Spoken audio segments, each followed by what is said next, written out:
હવા ફેરથી અને દવા ફેરથી જો ફેર ના પડે ને તો એક વખત તમારો સ્વભાવ ફેર કરીને જોજો. 100% ફરક પડી જશે યાર.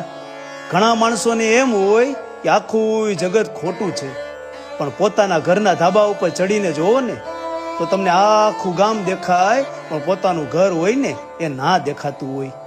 માટે ક્યારેક તમારા પોતાના અંદર ઊંડા ઉતરીને જોજો યાર, કે ક્યાંક આપણા સ્વભાવમાં તો ફરક નથી પડ્યો ને, ક્યાંક આપણી ભૂલ તો નથી.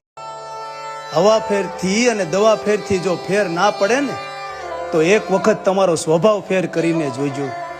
100% ફરક પડી જશે યાર. ઘણા માણસોને એમ હોય કે આખું જગત ખોટું છે, પણ પોતાના ઘરના ધાબા ઉપર ચડીને જોવો ને તો તમને આખું ગામ દેખાય, પણ પોતાનું ઘર હોય ને એ ના દેખાતું હોય. માટે ક્યારેક તમારા પોતાના અંદર ઊંડા ઉતરીને જોજો યાર, કે ક્યાંક